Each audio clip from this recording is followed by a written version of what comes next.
আশিসে দ্বিতীয় দিবস ব্যাপী এই যে ফিডব্যাক আসছে কি এটা বন্ধ করে দিন, অপারেটর আছে। দ্বিতীয় দিবস ব্যাপী যে ভাগবতী ও ভক্তি যজ্ঞের পরম আয়োজন, সেই পরম আয়োজনে গতকাল প্রাকৃতিক আবহাওয়াজনিত দুর্যোগে ভাগবত সম্পন্ন হতে পারেননি। আজ দ্বিতীয় দিবসীয় হরিকথার শুভারম্ভে প্রারম্ভে অস্মাদীয় জীবন সর্বস্ব জীবন ধন কোথায় গেল? প্রাতঃস্মরণীয় পরম বন্দনীয় শ্রী শ্রী গুরু মহারাজের রাতুল আতুল চরণারবিন্দে পরার্ধ কোটি দণ্ডবত প্রণতি। সম্মুখস্থ সংকীর্তন আচার্য, শুদ্ধ ভাগবত প্রচারক, আমার অভিন্ন হৃদয়ের সুখ, ভাগবত জন, সাধুজন, ভক্তজন, মহন্তজন, শ্রদ্ধাশীলা ধর্মশীলা দেবীমূর্তি, মাতৃশক্তি মাতৃগণ, সকল ভক্তচরণে সশ্রদ্ধ দণ্ডবত প্রণতি। এই ফিডব্যাকটা অন্য কারণে আসছে তোমার তো। জয় শ্রীরাধে, জয় শ্রীরাধে, জয় গৌর সুন্দর, জয় রাধা মাধব। সুধীজন, ন হতহন্য শিবপন্থা বিশিতা সংসিতা বিহ, বাসুদেবী ভগবতী ভক্তিযোগ যত ভবে। সর্ববেদান্ত সার অমল পুরাণ শ্রীমদ্ ভাগবত বলেন, আমাদের প্রকৃত কল্যাণ মঙ্গল কোনটি?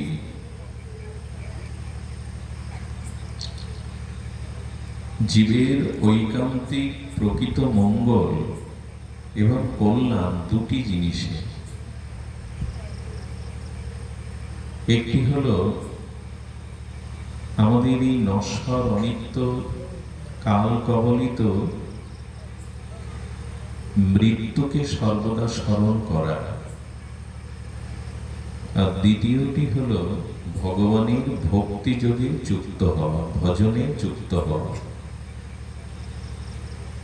এই দুটি জিনিসই মানুষের ঐকান্তিক শ্রেয় বা মঙ্গল আনতে পারে জীবনে। এক হলো এই জগৎটার নাম মর্তধাম, এখানে এলে মরতে হয়, প্রতিনিয়ত মৃত্যু আমরা দেখি। এই জন্য এই নশ্বরতা, এই কাল কবলিত মৃত্যুকে যারা স্মরণ করে, সেই সাথে সাথে যারা ভজনের দ্বারা ভগবানের ভক্তিযোগের দ্বারা ভগবানে যুক্ত হন, এই দুটি কারণেই জীবের ঐকান্তিক শ্রেয় শিবপন্থা মঙ্গল সূচিত হয়। এখন এই ভক্তিযোগটা কি, কিভাবে ভগবানের ভক্তিযোগে যুক্ত হতে পারি সেটিও তো জানতে হয়। বিবেক চেতনা বিচার দ্বারা জানতে হয় যে ভগবানের ভক্তিযোগে কি করে যুক্ত হওয়া যায়। কোনো কিছু তত্ত্ব তো না জানলে সে জিনিসের সফলতা আসে না। একটু ধ্যান দিয়ে শুনতে হবে, কোনো বস্তু তত্ত্ব তো না জানলে তার সফলতা আসে না, সাফল্য আসে না। দেখুন, একজন আচার্য তিনি মন্দিরে স্নান করে তিলক নিয়ে অঙ্গনাশ করছেন। আর যারা অঙ্গনাশ করে তারা জানেন, একবার মস্তকে, একবার স্কন্ধে, একবার পৃষ্ঠদেশে, একবার উদরে, এমন করে উনি অঙ্গনাশ করছেন। মেরুদণ্ড সোজা করে পদ্মাসনে বসে। ওই গ্রামের এক অবুঝ মূর্খ লোকের এই দৃশ্য দেখে মনে করেছেন, ও আমার বাড়িতে যে রোগ হয়েছিল আমার গিন্নির, এনারও সেই রোগ হয়েছে, যে একবার মাথায় হাত দেয়, একবার পিঠে, একবার বুকে, একবার ডানে। এর ওষুধ তো আমার জানা আছে, লোহাতে আগুন গরম করে দুবার সেক দিতে হয়, দিলে এই রোগ সারে।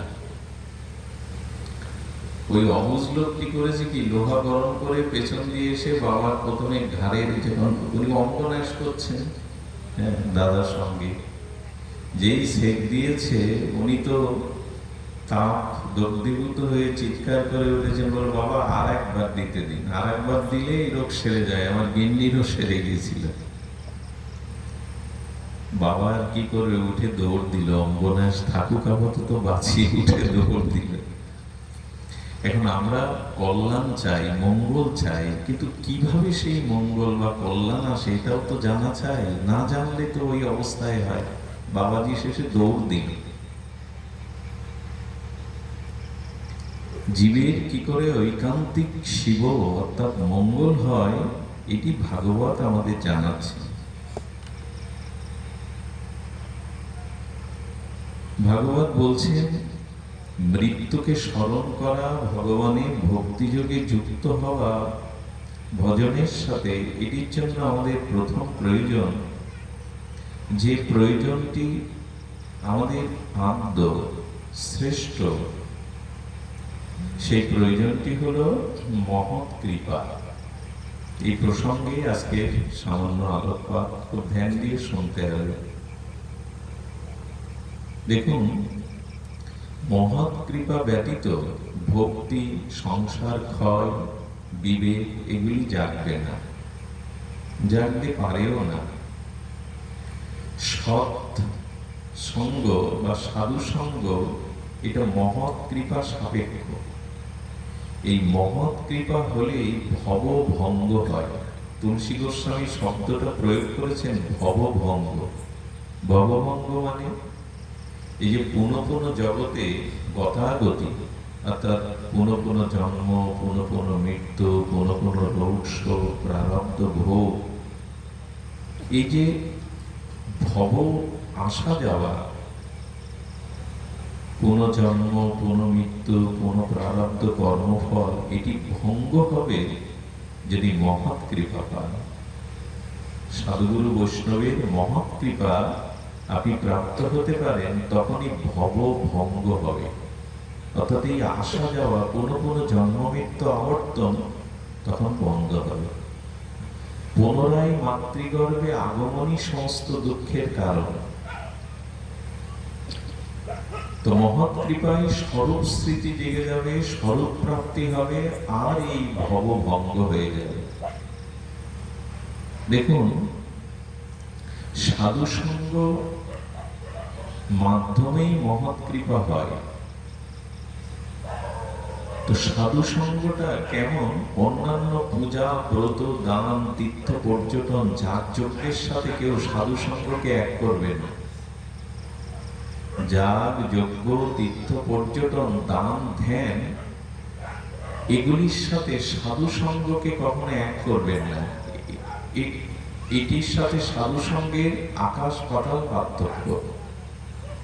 কারণ সাধু সঙ্গ, তুলসীদাস গোস্বামী বলছেন, ভবভঙ্গ হয়। আর ভবভঙ্গ হয় কেন না, সাধু সঙ্গ মানে ভগবানের অঙ্গের প্রতি আসক্তি হওয়া। সাধু সঙ্গ মানে ভগবানের অঙ্গ প্রতি আসক্তি হওয়া। কি করে বোঝাই বলুন তো? আমার জামাটা বাইরে থেকে তৈরি করে এনে সেটা আমি গায়ে পরি, কিন্তু আমার হাতটা, আমার চক্ষুটা, কর্ণটা আমার অঙ্গের সাথে যুক্ত। তেমন সাধু সঙ্গ হলো শ্রী ভগবানের অঙ্গ। সাধু সঙ্গ হওয়া মানে ভগবানের অঙ্গ সঙ্গ হওয়া। সাধু সঙ্গে কৃপা হয় কেন? এটা সাক্ষাৎ ভগবানের অঙ্গর সাথে যুক্ত হয় জীব। যদি বলেন সাধু সঙ্গ মানে ভগবানের অঙ্গে যুক্ত হওয়া, জামা কাপড়টা বাইরে এনে গায়ে চড়ায়, কিন্তু আমার হস্তপদ, কর্ণ, এগুলি আমার দেহের সাথে যুক্ত। সাধু সঙ্গ মানে সরাসরি ভগবানের অঙ্গ সঙ্গ। তুলসীদাস গোস্বামী বলছেন কেন? বলো, সাধুর সাথে ভগবানের একটা বিনিময় হয়ে গেছে। সাধুর হৃদয়টা ভগবান নিয়েছে, আর ভগবানের হৃদয়টা সাধুকে দিয়ে দিয়েছে, মালা বদল করে নিয়েছে। এটা যখনই সাধু সঙ্গ হবে জানেন আপনি ভগবানের অঙ্গ স্পর্শ করছেন, অঙ্গ সঙ্গ হচ্ছে। এখন ভগবানের অঙ্গ স্পর্শ হলে যে খুব দ্রুত তার চিত্ত শুদ্ধি, তার বিবেক জাগ্রত এবং তার ভেতরে শুদ্ধা ভক্তির উদয় হয়। এটা তীর্থযাত্রা যাগযজ্ঞ পূর্ণ কর্মের দ্বারা এতটা হয় না, এটা ভবভঙ্গ হয়ে যায়। এই জগতে কোনো কোনো আসা যাওয়া রুদ্ধ হয়ে যায়। সব থেকে বড় জিনিস, মানুষ যে ঐকান্তিক সুখ চায়, আনন্দ চায়, এটা সাধু সঙ্গে ছাড়া পাওয়া যায় না। মানুষের যে সুখের একটা অভিলাষ, একটা পরম শান্তি মানুষ চায়, এটা সাধু সঙ্গেই প্রাপ্ত হওয়া যায়, মহৎ সঙ্গেই প্রাপ্ত হওয়া যায়। এই সাধু সঙ্গতে শোক মোহ ভয় এগুলি দূর হয়। শোক মোহ ভয় এগুলি একমাত্র মহৎ সঙ্গেই দূর হয়। সুধীজন কি বলবো, কিন্তু এই মহৎ সঙ্গের সৎসঙ্গের অভিলাষ করি আমাদের, ছুটে তো যায়, কিন্তু মহৎ সঙ্গের যে ব্যাকুলতা, এই ব্যাকুলতা হলে কি হয়? আরে এক গাধা খুব জল পিপাসা লেগেছে তার, ভক্তমালীর কথা শোনেন। ভক্তমালী বলছেন গাধাটা জল পিপাসার্ত হয়ে ঘুরছে একটুখানি জলের প্রত্যাশায়। কিছুক্ষণ আগে একজন সাধু ওই গাছের তলে বসে আহার সম্পন্ন করে আসমন করেছে, একটু হাতটা ধুয়েছে, গর্তের মধ্যে ওই জলটা আটকে আছে। সাধুর অধরামৃত প্রসাদ পাওয়ার উচ্ছিষ্ট হাতটা জল দিয়ে ধুয়েছে, গর্তের মধ্যে ওই জলটা আটকে আছে। গাধা ওই জলটা পাওয়ার সাথে সাথে তাকে করুণাময়ী রাধারানী এত কৃপা করলেন যে ওই সাধুর উচ্ছিষ্ট অধরামৃতের উচ্ছিষ্ট জল পান করে পরবর্তী জন্মে গাধাটায় রাজকুমারী হয়ে জন্ম নিলেন রাধারানীর কৃপায়। সাধুর উচ্ছিষ্ট এটা হয়তো অন্য কোনো যাগযজ্ঞে, হয়তো অন্য কর্মে, হয়তো হয় না। শুধু কি তাই? মনে পড়ে আপনাদের দাসী পুত্রের কথা। বিধবা দাসী পুত্র, কোন সুকৃতি সৌভাগ্য নাই, কিন্তু যে রাজার বাড়িতে এই দাসী দাসিত্ব করত, ওই রাজার স্থলে বৃন্দাবন থেকে চাতুর্মাসে 4 জন সাধু এলেন। আর মাত্র 4 মাস ওই সাধুদের দর্শনে, স্পর্শনে আর তাদের অধরামৃত উচ্ছিষ্ট পেয়ে দাসী পুত্র দেবতাদের ঋষি নারদের রূপ নিল, সাধু সঙ্গের মহিমা দেব উচ্ছিষ্টে। সম্ভব কি এটা? যুগ যুগান্তর তপস্যা করে যা পাওয়া যায় না, 4 মাস কেবল সাধুর উচ্ছিষ্ট পেল, তাদের একটু দর্শন পেল, তাতে দাসী পুত্র, হতভাগিনী দাসী পুত্র দেবতাদের ঋষি দেবর্ষি নারদ হয়ে যায়। বলুন তো এই ফলটা অন্য কোন সাধনায় কি করে পাওয়া যায়? সম্ভব না। সব থেকে মজার কথা, মনুষ্য জন্ম পেয়েছি ভগবানের কৃপায়, কিন্তু ভগবানকে বা ভক্তিকে পেতে গেলে অপেক্ষা আছে সাধু কৃপায়, গুরু কৃপায়। ভগবানের কৃপায় আপনি ভগবান পাবেন না, ভগবানের কৃপায় শরীর পেয়েছেন। অশেষ বিশেষ করুণায় ভগবান আপনাকে মনুষ্য জন্ম দিয়েছেন, কিন্তু সেই ভগবান পেতে গেলে এখানে মহতের কৃপার অপেক্ষা লাগে, সাধু সঙ্গের অপেক্ষা লাগে। ভগবান জন্ম দিয়েছেন কিন্তু প্রেম ভক্তি আপনাকে দিতে পারবেন না, এটা মহৎ কৃপা সাপেক্ষ। এবং রাম কৃপা বিনা সুলভ না সই। তো মার্মিক কথা কি জানেন? গতকাল তো আপনাদের আসার কথা ছিল, আমারও আপনাদের চরণ সান্নিধ্যে আসার কথা ছিল, আসতে পারিনি কেন? সব আয়োজন তো ছিল। হলো ভগবান যখন কোন জীবকে বিশেষ কৃপা করেন, তখনই সেই জীবের হৃদয়ে প্রেরণা দিয়ে সাধু সঙ্গ হরিকথার ভাগ্য দিয়ে দেন। ভগবানের কৃপায় ছাড়া সাধু সঙ্গ পাওয়া যায় না। আপনি চাইলেই সাধু সঙ্গ করতে পারবেন না। ভগবানের বিশেষ কৃপা কোন জীবের প্রতি যখন হয়, ভগবত কৃপাতেই কেবল আপনি বহু জন্মের সঞ্চিত পূর্ণ ফল সুকৃতি একত্রিত হলে, ভগবানের বিশেষ কৃপা আপনার উপরে বর্ষিত হলে, তখনই আপনি সাধু সঙ্গ হরিকথা শোনার ভাগ্য হয়। আয়োজন থাকলেও হবে না, বক্তা ঠিক আছে, আয়োজন আছে, হবে না। ভগবান চাইবেন, আপনাকে কৃপা করবেন, তবে আপনি সাধু সঙ্গে হরিকথা হবে। সুধীজন, সাধু সঙ্গে কি হয় দেখুন, ভক্তমালটা দেখে নেবেন। রানী, সেই প্রদেশের মহারাজার রানী, সেই রানী রাজপ্রাসাদ থেকে বাইরে যেতে পারতেন না। মহারানী কিনা বাইরে যাওয়ার অনুমতি ছিল না, সাধারণের মতো তো যেতে পারে না। কিন্তু রানীর মনে সাধু সঙ্গ করার খুব ইচ্ছা জেগেছিল। রাজার নিষেধ ছিল, বাইরে যেতে পারবেন না। এখন রানীর অনুরোধে, রানীর বারবার নিবেদনে রাজা বলল, আমি রাজপ্রাসাদের মধ্যে ছোট্ট একটা কুটির করে দিচ্ছি, এখানে 2-4 জন শুদ্ধ সাধু নিয়ে তুমি সঙ্গ করতে পারো, ধ্যান দিন। রাজা এই ইচ্ছা প্রকাশ করার পরে একটা ছোট্ট কুটির করে সৎসঙ্গ করার বিধান দিয়ে দিলেন। ব্রজ থেকে এক মহাত্মা এলেন, সেই মহাত্মার মুখে হরিকথা, আর মহাত্মাকে সেবা করতে লাগলেন রানী, প্রাণ ঢালা সেবা। এই আচার্যপাদ, কথা বলেন না, এই আচার্যপাদ এই রানীর সাধু সঙ্গে রতি দেখে, সাধুর প্রতি সেবা ভাবনা, নিবেদিত ভাবনা দেখে বললেন, মা তোকে আমি বর দিতে চাই। খুব ধ্যান দিন, রানী কি বর চাইলো জানেন? রানী বলল, তাড়াতাড়ি আমার মৃত্যু যাতে হয় এই বর দিন। বাবাজি মহারাজ ওনার দিকে তাকালেন, লোক বাঁচতে চায়, তুমি তাড়াতাড়ি মরতে চাইছো, বিপরীত বর কেন চাইছো? বললো, তাড়াতাড়ি যেন মৃত্যু হয়। রানী কিন্তু বললেন, দেখো এই বরটা কি করে বলি যে তুমি তাড়াতাড়ি মারা যাও, আর কোনো বর চাও, আরেকটা চাও। আরেকটা মনে হয় উনি কিছু চাইবেন, এই ইচ্ছা করে উনি বলছে আরেকটা বর চাও। বলে, আরেকটা বর যদি নেন তো খুব নিচু কুলে যেন মরার পর আমার জন্ম হয়, যেন আমাকে দেখে সবাই ঘৃণা করে। সাধু হেসে বললেন, অন্যরা যা চাই তুমি তার বিপরীত চাইছো। জীব উচ্চ কুলে জন্মাতে চায়, তাই না? তুমি রানী থেকে বলছো এই মৃত্যু চাইছো, জীবন চাইছো না নিচু কুলে। বললেন, আর একটা বর দিই, তাহলে আমার ইচ্ছা পূর্ণ হয়। বলে, কি বল? আমার এত কুৎসিত রূপ দিয়ে দেবেন যেন আমাকে, আমার দিকে কেউ তেমন ফিরে না থাকায়। সাধু হাসলেন, ওনারা অনুভবী জন তো, তথাস্থ বলে দিলেন। খুব দ্রুত এই রানীর মৃত্যু হলো। ইনি হয়েছিলেন পরবর্তী জন্মে শবরী। দেখুন তো সাধু সঙ্গের মহিমা দেখুন। উনি ভিল কুলে এলেন, সাঁওতাল উপজাতি ভিল, এবং এত কালো কুৎসিত, সেই ঘটনাটা মনে পড়ে আমার। ওনার অল্প বয়সে, তখন তো অল্প বয়সে বিবাহ হতো, তো তখন বিবাহে পাত্র এবং কন্যাকে এদের দেখবার বিষয় ছিল না। পিতামাতা, অভিভাবক বৃন্দ যাকে হাতে দিয়ে দিত তাকেই গ্রহণ করত।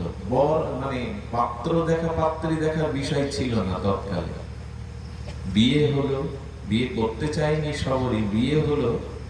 বিয়ের পর যখন শ্বশুরালয়ে যাচ্ছে, কেউ কারোর মুখও তখনও দেখেনি, এতটা ঘোমটা দেওয়া।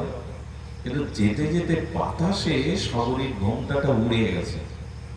কি বলবো, বর যেই মুখ দেখেছে ওইখান থেকেই পালিয়েছিল ওকে ফেলে। ওকে আর ঘরে এলে, এলে ঘরে নিয়ে এলে বাচ্চা কাচ্চা ডরায় মরবি ভয় পেয়ে। ওই যে ফেলে গেল, রাস্তা থেকেই ছুটলো মাতণ্ড ঋষির আশ্রমে।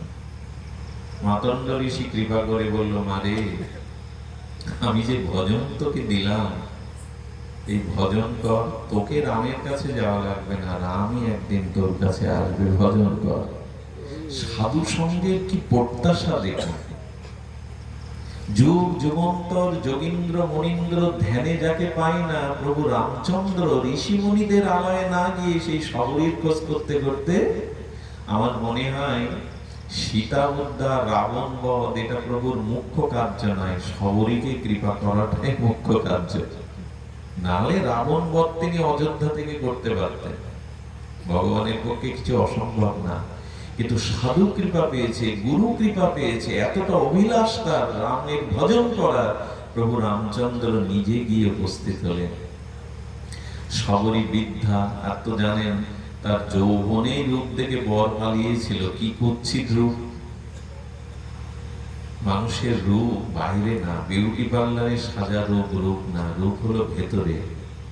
আচ্ছা, ভগবান কোন বস্তু দেখে আপনার প্রতি আকর্ষিত হবে? কোন রূপ দেখে, কোন গুণ দেখে?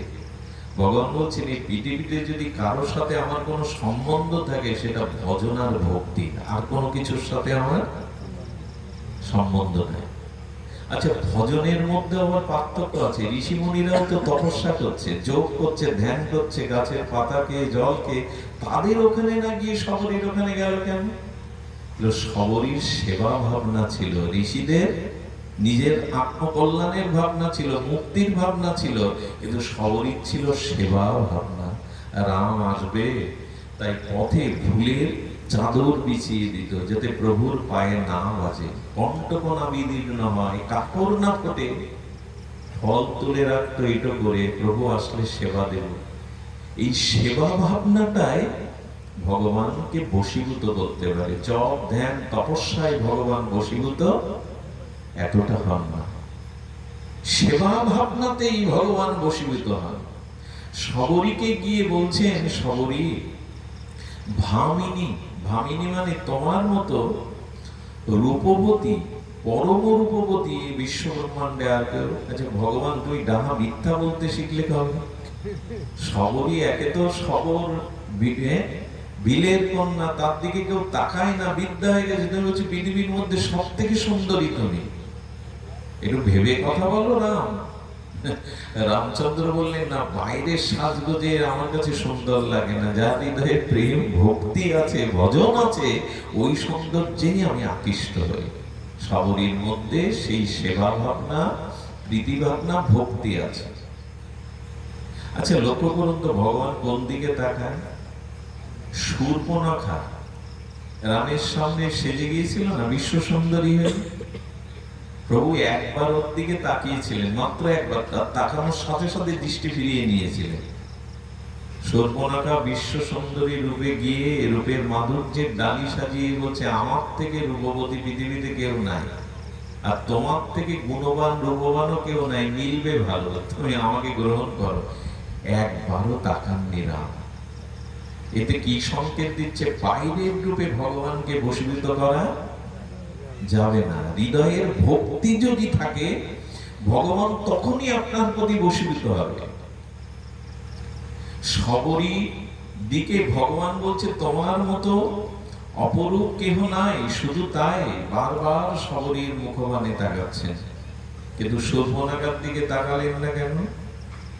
তাকালেন না, ওর ভেতরে ভক্তি, ভজন, সেবা ভাবনা নাই, কপটতা আছে।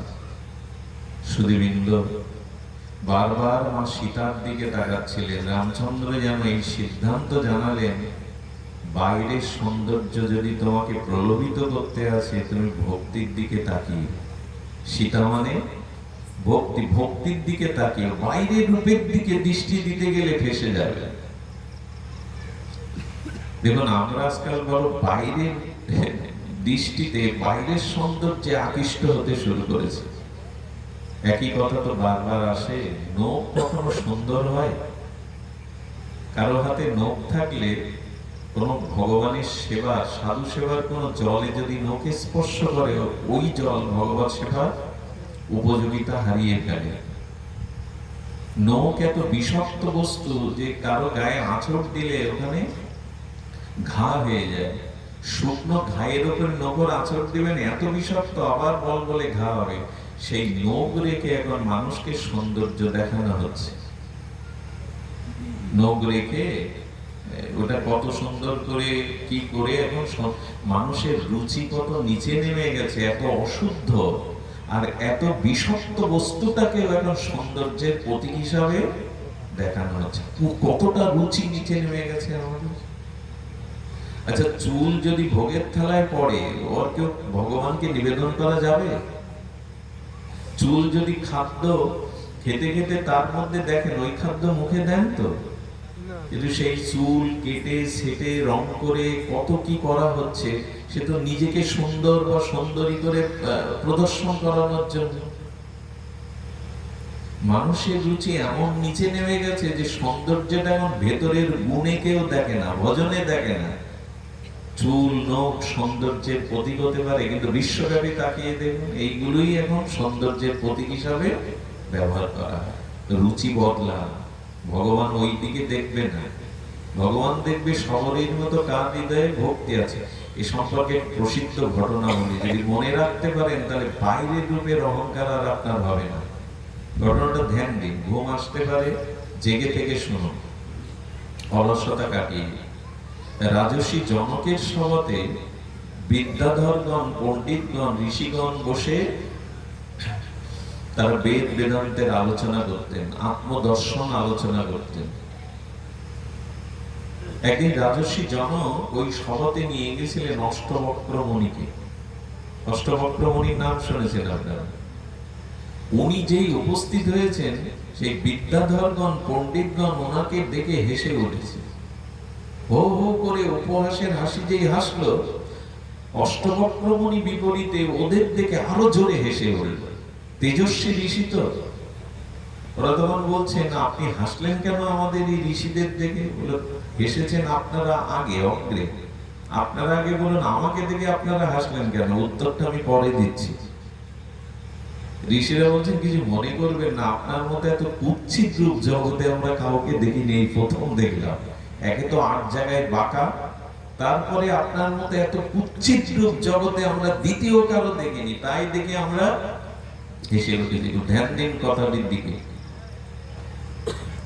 তো কুৎসিত রূপ দেখে হেসে উঠেছেন বলে, এইবার আপনি বলুন আমাদের দেখে হাসলেন কেন? আমরা সব ব্রহ্মজ্ঞ ঋষি, বিদ্যাধর পণ্ডিতগণ, আমাদের দেখে আপনার হাসে লাগলো কেন? কি বলেছিলেন জানেন? অষ্টবক্র মুনি বলছেন, এই তেজস্বী মুনি, আমি ভাবতাম রাজর্ষি জনক একজন রাজা হয়েও ঋষি, আর ওনার সভাতে যারা বসে আছে সব বিদ্বানগণ, বিদ্যাধরগণ, ব্রহ্মজ্ঞানী, কিন্তু এখানে এসে হাসলাম এই কারণে, এখানে সব চামার বসে আছে। চামার মানে যারা চর্ম কাজ করে, জুতো সেলাইয়াতি করে, বলে এখানে সব চামার বসে আছে। বলুন তো ঋষিদের সহ্য হয় এটা? অষ্টবক্রকে দেখে বলছেন, আমাদেরকে চামার লাগে আপনার? উনি আরো দীপ্ত কণ্ঠে গর্জে উঠলেন, যারা চামড়া দেখে বিচার করে, আমার হৃদয় দেখলেন না, আমার সাধনা দেখলেন না, আমরা জ্ঞান দেখলেন না, আমার হৃদয় না দেখে চামড়া দেখে বিচার করলেন আপনারা, চামড়া ছাড়া কি? স্তম্ভিত হয়ে গেল সভা। রাজর্ষি জনক বুঝলেন ইনি সাধারণ নন। ওনাকে আসনে বসিয়ে চরণ জল করে প্রণাম করলেন। বাইরের রূপে কেউ ভুলবেন না, বর্তমান জগতে মানুষ যন্ত্রণা পাচ্ছে এই বাইরের রূপের কারণে। তো হৃদয়টা সুন্দর হয়, হৃদয় সিংহ হয় কি করলে? সাধু সঙ্গের দ্বারা। এখানে আনন্দ প্রাপ্তির একমাত্র উপায়, এখানে শোক মোহ ভয় থাকে না সাধু সঙ্গে। শোক মোহ ভয় তা দূর হয় একমাত্র সাধু সঙ্গে। এই জন্য মরমী ভক্তগণ গোবিন্দ চরণে প্রার্থনা করে কি বলেন জানেন? প্রভু, তোমাকে পায় আর না পায় ক্ষতি নেই, তোমার কোন প্রিয় ভক্তের সঙ্গ যেন আমি পাই নিত্য, এইটুকু কৃপা করো। তোমাকে পায় আর না পায় বলো কেন? বলো ভগবান পেয়েও কিছু হবে না, ভগবান পেয়েও কিছু হবে না যদি মহৎ কৃপার ভজন আপনার জীবনে না থাকে। আরে ভগবানকে দর্শন করে, ভগবানের সাথে ভজন করে, বিলাস করেও নরক দর্শন হলো যুধিষ্ঠিরের। তো কৃষ্ণ দর্শন করলেও আপনাকে নরক দর্শন করতে হতে পারে, কৃষ্ণের সাথী হয়ে থাকলেও। যুধিষ্ঠিরেরও নরক দর্শন হলো, কিন্তু শুদ্ধ ভক্ত দর্শনে, শুদ্ধ ভক্ত সঙ্গে যেটি প্রাপ্ত হয় সেটা স্বরূপ প্রাপ্তি হয়। দুর্যোধনের স্বরূপ প্রাপ্তি হয়নি, ভক্ত সঙ্গে আপনার স্বরূপ প্রাপ্তি হয়। কোথায় নরক, কোথায় স্বর্গ? এই জন্য ভগবান পাওয়ার থেকে তার প্রিয় ভক্ত সঙ্গে ভজন পাওয়াটা আরো বেশি বড় পাওয়া। এটা আমরা বুঝতে চাই না। আমরা মনে করি মুরলীধারী, ধনুর্ধারী রামচন্দ্র, কৃষ্ণচন্দ্র আমার সামনে দেখা দিলেই বুঝি আমার সব হয়ে গেল। কিচ্ছু হবে না আপনার। ভগবান দর্শন একটা মঙ্গল হবে বটে, কিন্তু আপনার আত্মকল্যাণ হবে না। দুর্যোধনেরও হয়নি। আপনারও হবে না। ভগবানকে সামনে দেখলে ভজন চাই, হৃদয়ের প্রীতি অনুরাগ চাই, না হলে হবে না। আর এই অনুরাগ প্রীতি জন্মাবে সাধু সঙ্গের দ্বারা। এই মহৎ সঙ্গে হরিকথা শ্রবণের দ্বারা শ্রোতব্য কীর্তিতব্যচ্ছ স্মাতব্য ইচ্ছত অভয়ম। সুখমণি পরমহংস কুলতিলক বলছেন এটাই উপায়, সাধু সঙ্গে হরিকথা শ্রবণ করো। এর থেকে বড় প্রাপ্তি আর নাই। এটা ভগবান প্রাপ্তির থেকেও বড় প্রাপ্তি। সাধু মুখে হরি কথা, ভগবানের নাম রূপ লীলা কথা। সাধু সঙ্গের মহিমা কি বলবো আপনাদের, সে ঘটনা মনে পড়লো, খুব মার্মিক ঘটনা। আনন্দ পাবেন যদি ধ্যান যোগে শোনেন, মনোযোগ দিয়ে শ্রবণ করেন। লক্ষ্মী মাতাজি অর্থাৎ ঐশ্বর্য দায়িনী, হ্যাঁ, বৈকুণ্ঠ বিলাসিনী, শ্রী গোবিন্দ শ্রী নারায়ণের বক্ষ বিলাসিনী লক্ষ্মী দেবীর একজন ভক্ত বহুদিন ধরে লক্ষ্মী দেবীর তপস্যা করছেন, অর্চন করছেন, আরাধনা করছেন। লক্ষ্মী দেবী সন্তুষ্ট হয়ে বললেন বর চাও। বলে মা আমি একটু বোকা, কি চাইতে হবে ওটাও তো ভালো জানি না, 3 দিন সময় দাও। 3 দিন সময় নিয়ে উনি কি করলেন জানেন, শহরে গেলেন। এটাকে আলিশান বাড়ির সামনে একটা দামি সিংহাসনে এক শেঠ বসে আছে। শেঠ মানে শিল্পপতি। তো সেই মালোয়ারি শেঠের কেউ পা সেবা করছে, কেউ পাখা দিয়ে বিজন করছে, কেউ তাম্বুল অর্থাৎ পান মুখে তুলে দিচ্ছে, সিটটা ফেলার আর একজন পাত্র ধরছে। আর উনি ওই দাদন খাটান, দাদন বলে মনে হয়, টাকা পয়সা লেনদেন। কেউ কেউ লাখ লাখ টাকা এনে দিচ্ছে, সোনা দানা এনে দিচ্ছে, আর উনি সিন্ধুকে ভরে রাখছে। লক্ষ্মী দেবীর বরপ্রাপ্ত এই আগন্তুক মনে করেছে তাহলে মার কাছে আমি শেঠ হতেই চাইবো। বসে পদ সেবা চলছে, পান সেবা চলছে, বাতাস চলছে, কারি কারি টাকা। মাকে বলবো মা শেঠ করে দাও। তো হঠাৎ পুলিশের লোক এসছে থানা থেকে।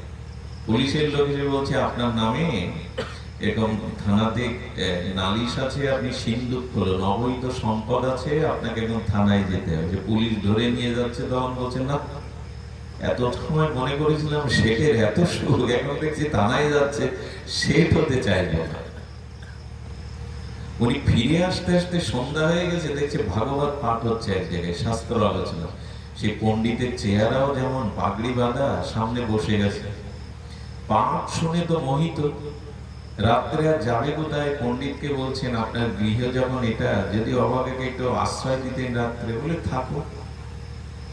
রাত্রে প্রসাদ পেয়ে থেকেছে, কিন্তু মাঝ রাত্রে গন্ডগোল।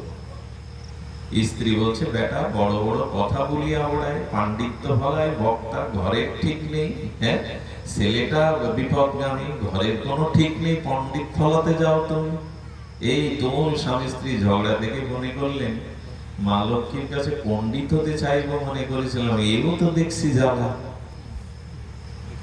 একটা কথা বলি, এই যে আমি ব্যাসপীঠে বসেছি না, গুরুদেবের কৃপায়, আপনাদের প্রসন্ন আশীর্বাদে, বসাটাই যদি মনে করেন উনি কত সুখী, হ্যাঁ ওনার জীবন ধন্য। শুনুন, বাইরের সুখটাকেও সুখ মনে করবেন না, ঘরের সুখটাকেই সুখ মনে করবেন।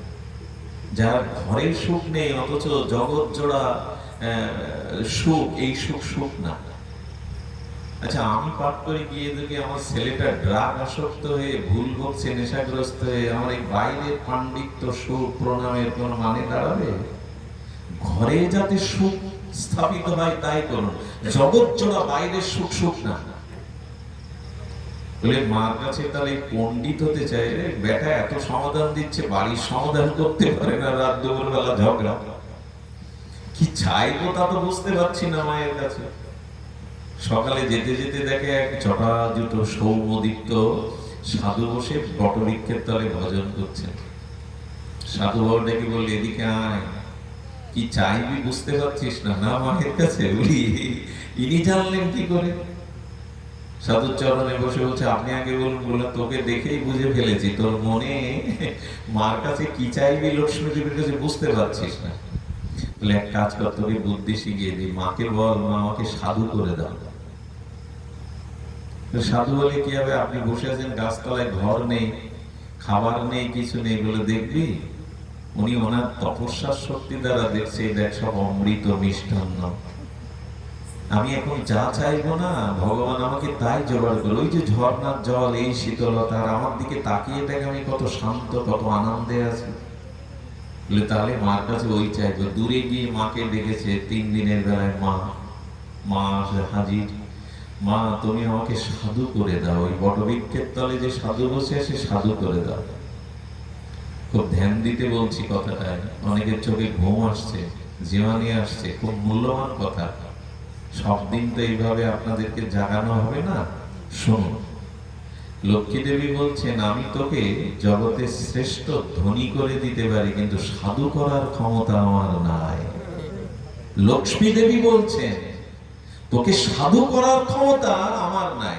বলে মা তবে আমি যে সাধু হতে চাই, যা বুঝলাম শেঠকে দেখে, পণ্ডিতকে দেখে, আমি সাধু হতে চাই। বিষ্ণুকে স্মরণ করলেন। বৈকুণ্ঠের অধিপতি বিষ্ণু এসে বলছেন লক্ষ্মী দেবী প্রভু সাধু হতে চাইছে। বলে লক্ষ্মী দেবী আমি ওকে বৈকুণ্ঠে নিয়ে যেতে পারি, বৈকুণ্ঠে স্বরূপ দিতে পারি, কিন্তু সাধু করার ক্ষমতা আমারও নাই। কে বলছেন? স্বয়ং ভগবান। এই ভক্তি প্রাপ্তিটা ভগবানের হাতে নাই। বলেন এক কাজ করি, তুমি তো ফেসে গেছো, বর দিতে চেয়েছো, এখন যদি না দাও তোমার বদনাম হবে, ব্রহ্মাজিকে ডাকা। ব্রহ্মা বললেন প্রভু আপনার শক্তি বলে আমি 8-7টা ব্রহ্মাণ্ড তৈরি করে দিতে পারি, কিন্তু সাধু করার ক্ষমতা আমারও নেই। এই সাধুর মহিমা শুনুন, সাধু করার ক্ষমতা আমার নাই। তখন বলছে ব্রহ্মা তুমি তো বেদবক্তা, তো একটা উপায় করো তো। লক্ষ্মী দেবী তো ভেসে গেল, বর দিতে চেয়েছিল, কোনো বর তো কাজ হচ্ছে না। ব্রহ্মা বিষ্ণু আর লক্ষ্মী দেবী কি করলেন জানেন? বললেন আমরা একটা কাজ করতে পারি, আমরা আমাদের শক্তিতে কৃপার দ্বারা ওর হৃদয়ে সাধু সঙ্গ করার প্রেরণা দিতে পারি। এই সাধু সঙ্গের ওর হৃদয়ে প্রেরণা পেলে ও যখন মহৎ সঙ্গ করতে করতে লোহা যেমন পরশপাথরের ছোঁয়ায় সোনা হয়ে যায়, ও সাধু হয়ে যাবে। এছাড়া আমাদের পড়ার কোনো পথ খোলা নেই। ওকে সাধু সঙ্গ করবার প্রেরণা দিয়ে দাও। কথাটা আপনাদের রূপক মনে হতে পারে, রূপক না। ভগবান বলছেন ভক্তি আমার, কিন্তু আমি দিতে পারবো না। ফুলের মধ্যে মধু আছে, ফুল দিতে পারবে না।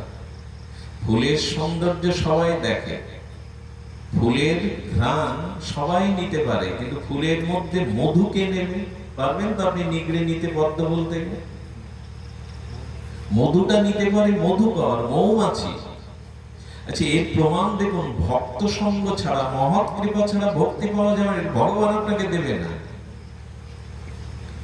চৈতন্য চরিতামৃতে কবিরাজ কৃষ্ণ গোস্বামীর এই পয়েন্টটা বড় মূল্যবান। 2 ভাগবত সঙ্গে করান সাক্ষাৎকার। নিতাই চৈতন্য আমাদের কি করলেন? এই কলিহত জীবের জন্য ভাগ্যাকাশের 2 তত্ত্বের সাথে সাক্ষাৎ করিয়ে দিলেন। 2 ভাই হৃদয়ের খালি অন্ধকার, 2 ভাগবত সঙ্গে করান সাক্ষাৎকার। 1 ভাগবত বড় ভক্তি রসশাস্ত্র, আর ভাগবত বড় ভক্তি রসপাত্র। লক্ষ্য করেছেন ভক্তকে বলা হচ্ছে ভক্তি রস পাত্র। আচ্ছা বস্তু কোথায় পাওয়া যাবে? শূন্যে। শূন্যে বস্তু পাওয়া যাবে? বস্তু তো পাত্র পেতে হয়। আপনাদের বসবার জন্য এখানে একটা ব্যবস্থা করা হয়েছে, ব্যাসপীঠ করা হয়েছে, সবকিছু তো পাত্র চায়। তো বলছেন ভক্তকে, ভক্তের স্বরূপ কি? ভক্তি রস পাত্র। ভাগবত ভক্তি রস শাস্ত্র, আর ভক্ত হলো ভক্তি রস পাত্র। ফুলের মধ্যে সৌরভটা আপনি নাসিকায় নিতে পারেন, ফুলের সৌন্দর্য চোখে দেখতে পারেন, ফুলের মধ্যে মধু আপনি নিগড়ে বের করতে পারবেন না। ওটা মধুকরের কাজ। মধুকর কি করে? মৌমাছি চাকে করে মধুটা সংরক্ষিত করে রাখে। তেমন ভক্তি রস, প্রেম রস ভক্তের হৃদয়েই থাকে। এই জন্য ভক্তি রস পাত্র। কিছু আনতে যান পাত্র তো লাগবে, তো ভক্তি রসের পাত্রই হলো ভক্ত। সেখানে যেতে হবে। এই জন্য খুব সহজ কথায় বলে, পিতৃভক্তি পিতার কাছে থাকে না, সন্তানের কাছে থাকে। স্বামী ভক্তি স্বামীর কাছে থাকে না, স্ত্রীর কাছে থাকে। গুরু ভক্তি গুরুর কাছে থাকে না, শিষ্যের কাছে থাকে। তেমন ভাগবত ভক্তি ভগবানের কাছে না, ভক্তের কাছে থাকে। তাই ভক্ত সঙ্গই হলো এই ভক্তি প্রাপ্তির উপায়। এটাই উপায় একমাত্র। সুধীজন, ভক্তি রসপাত্র একমাত্র ভক্তি। কিন্তু অনেকের একটা কথা আছে, সাধু সঙ্গ করে বেড়াবো তো চলবে কি করে সংসার। এই এক জায়গায় আমরা বেঁধে যাই। কিছু মনে করবেন না, এই ব্যাসপীঠটাকে যেন আমরা ব্যবসার পীঠ না বানাই। এটাই এখন বর্তমান সময়ে ভাগবতটা একটা অনন্য উচ্চতায় পৌঁছাচ্ছে, কিন্তু এর মধ্যে ভয়ও আছে। আমরা ব্যাসপীঠটাকে ব্যবসার পীঠ যদি তৈরি করে ফেলি, তার থেকে জগতে আর এত কলঙ্কযুক্ত কাজ আর নাই। কারণ সাধু সঙ্গ করবো তো আমার চলবে কি করে, কিছু তো অর্থবিত্ত দরকার। আমি সংসারে যে স্ত্রী পুত্র ঘর দুয়ার আছে, এই চিন্তা করে এ পথে আসবেন না। সুধীবৃন্দ, সাধু সঙ্গ করলে কে যোগাবে, দুটো দৃষ্টান্ত শুনুন। হৃদয়ে যদি রেখে দিতে পারেন, এই ভাবনার কোনোদিন আসবে না। আমাদের সন্ত কবির, সাধুদের মধ্যে বিশেষ কলিযুগে সন্ত কবিরকে সাধু শিরোমণি বলা হয়। উনি ওই কাপড় বুনতেন, বাজারে বিক্রি করতে যেতেন। একটা কাপড়ের দাম চেয়েছে 5 টাকা, কিন্তু 4 টাকার উপরে কেউ দাম বলেনি। তাই সন্ধ্যার একটু আগে উনি সেই কাপড়টা নিয়ে ফিরিয়ে আনছে। এক ব্যক্তির সাথে দেখা হলে বলছেন, সন্ত শিরোমণি, কাপড় বিক্রি হলো না? বললো 5 টাকা দাম চেয়েছিলাম, 4 টাকা উঠেছে, 5 টাকা কেউ রাজি হয়। কাপড়টা আমায় দিন। আপনার হাতে বোনা কাপড়ে আপনিও 5 টাকা পাবেন, আর ওতেও আজকের আমার সংসারও চলবে। ওর সাধু বিশ্বাস ছিল। ও কাপড়টা বাজারে নিয়ে গিয়ে 10 টাকা দাম চেয়েছে, 7 টাকা উঠেছে। 7 টাকা বিক্রি করে ওনাকে 5 টাকা দিয়ে বলছেন, এই দেখুন সাধুর মহিমা, 2 টাকা আমার সংসারও চলে যাবে। 700 বছর আগের ঘটনা। এই পথে যারা এসেছেন, খাবো কি আর চলবে কি করে, যদি এই চিন্তা মাথায় ঢুকে যায়, এই পাশে আসার দরকার নেই। আপনার বিশ্বম্বর ভগবান আপনার দায়িত্ব নিয়ে নেবেন। আপনি তার দায়িত্ব নিলে দায়িত্ব আপনার তিনি নিয়ে নেবেন। সে দায়িত্ব কেমন জানেন? সন্ত কবিরের ওখানে গ্রামের কিছু বদমাইশ লোক, বদমাইশি বলছি, 1000 ব্রাহ্মণ ভক্তদের, 1000 ব্রাহ্মণ বৈষ্ণব ভক্তদের পাড়ায় পাড়ায় নিমন্ত্রণ করেছে 15 দিন ধরে। বৈশাখী পূর্ণিমায় সন্ত কবিরের ওখানে বৈষ্ণব সেবা ভান্ডার। উনি তো কিছু জানেন না। কিছু মানুষ থাকে তো, সাধুকে একটু অপমান করতে পারলে ভালো লাগে। 1000 ভক্তকে নিমন্ত্রণ করেছে বৈশাখী পূর্ণিমায় সন্ত কবিরের ওখানে ভান্ডারা মধ্যাহ্নকালে। আচ্ছা, দুপুরের আগেই সব এসে উপস্থিত। সন্ত কবির বসে বসে জয় রাম জয় সিয়ারাম জপ করছে। বলছে, আপনারা? বলে, নিমন্ত্রণ করে ডেকে নিয়ে বলছেন আপনারা কেন? আরে আমাদের নিমন্ত্রণ, আপনার এখানে ভান্ডারা আয়োজন করি। উনি রহস্যটা বুঝতে পারলেন। রহস্যটা বুঝতে পেরে উনি কি করবেন, ওনার ইষ্টদেবের চরণে লুটিয়ে পড়েছেন, প্রভু কৃপা করো, করুণা করো। যে বলেছেন কি বলবো, এই কলিযুগেরই তো ঘটনা, মাত্র 500-700 বছরের আগের ঘটনা। লরি দিয়ে ঘি, আটা, সবজি, রান্নার লোক সহ কয়েকটা লরি চলে এলো। রান্না শুরু হয়ে গেল, একটা দিব্য, সঙ্গে সঙ্গে সেই রান্না হলো, সব ব্যবস্থা হলো। এই সাধুরা 6 মাস ওই খাদ্য দিয়ে প্রতিদিন ভান্ডার হতে লাগলো। 6 মাস। 6 মাস পরে এই সাধুরা না বলেই পালিয়ে গেল, আর কত খাবো এখানে বসে। এই হলো ভগবানের প্রতি যারা নির্ভর করে তাদের ফল। আমাদের এক আচার্যকে বলে দিয়েছিলেন, আচার্য বলে দিয়েছিলেন, রে জীবন মৃত গলায় মালা তিলক সাধু দেখলে তার সৎ কাজ করিস, সেবা করিস, তোর প্রেম হবে, ভক্তি হবে। তো অনেকদিন তেমন কাউকে পাচ্ছেন না। নদীর তীরে বটবৃক্ষের তলে বসে বসে ভগবানকে স্মরণ করছে, দেখছে একটা লাল ভেসে যাচ্ছে কিন্তু গলায় মালা। তিলকের তিলক নিতে নিতে কপালে একটা রেখা পড়ে যায়, তিলকটা মুছে গেছে কিন্তু রেখাটা দেখতে পাচ্ছে। তাকে ঝাঁপ দিয়ে গিয়ে আনলো। কে কোন জাতি সে জানে না, কে সে তার পরিচয়, কিন্তু বৈষ্ণবত্ব লক্ষণ দেখে তাকে সপ্তাহ করে এখন বৈষ্ণব সেবার আয়োজন করলেন। ব্রাহ্মণ পল্লীতে নিমন্ত্রণ করে আনলেন। যেদিন সমস্ত আয়োজন 500 ব্রাহ্মণ ভক্তদের নিমন্ত্রণ, কিন্তু কিছু লোক তো থাকে ব্রাহ্মণ পল্লীতে গিয়ে বলে আসলো, আপনারা কার মহোৎসব খেতে যাচ্ছে? নদীতে ভেসে যাওয়া লাশ, পরিচয়হীন, তাকে পুড়িয়ে বৈষ্ণব বলে ভাই মনে করে বুকে টেনে বৈষ্ণব, এই খাবেন আপনারা? ব্রাহ্মণদের তো জানেন সংস্কার আছে। বললেন, এসে জানিয়ে গেলেন তোমার ওখানে আমরা জলও পাবো না, অথচ সব প্রস্তুত করা, মহাপ্রভুর ভোগ রাগ করে সব প্রস্তুত করা। গুরুদেবকে স্মরণ করে বিগ্রহের চরণে গিয়ে কেঁদে পড়েছে, প্রভু তুমি তো বলেছিলে বৈষ্ণব সেবা করতে, তুমি তো বলেছিলে বৈষ্ণবের সৎকার করতে, আজ আজ আমি কি করে মুখ দেখাবো? বিশ্বাস করো, রামানুজাচার্যের শিষ্য ছিলেন ইনি। রামানুজাচার্যের কাছে ছুটে গেলেন। গুরুদেব মাথায় হাত দিয়ে বললেন, ভাবিস না, যা ফিরে যা, তোর ওখানে বৈষ্ণব পৌঁছে যাবে। যেই শুনেছে ওই ব্রাহ্মণরা যে কোথা থেকে বৈষ্ণব আসছে, গুরুদেব বলেছেন, কি বলবো, শ্রী গোবিন্দ বৈকুণ্ঠ থেকে বৈকুণ্ঠ পরিকারদের পাঠিয়ে দিলেন 1000 পরিকার, ব্রাহ্মণ বেশে যাও বৈষ্ণব সেবায়, বৈষ্ণব সেবায় ব্রাহ্মণ বেশে যাও তোমরা। দায়িত্ব আপনি যার মাথায় নিয়েছেন, হৃদয়ে যাকে রেখেছেন, সে সাধারণ না। আমার চলবে কি করে এই পথে এসে, এ ভাবনা তার। যারা এই পথে এসেছেন তারা গীতার 9 অধ্যায়ে 22 শ্লোকটা বুকে সাইনবোর্ড করে রাখবেন। অনন্য চিন্তন্তমান যে যেন পরিযোপাসতে তেষাং নিত্যাভিযুক্তানাং যোগ সেবং বহম বহম। সুধীবৃন্দ, তিনি বহন করেন। এই অভাগার জীবনে একটা ঘটনা, যদিও বলা উচিত হবে কিনা জানি না, ক্ষমা করবেন।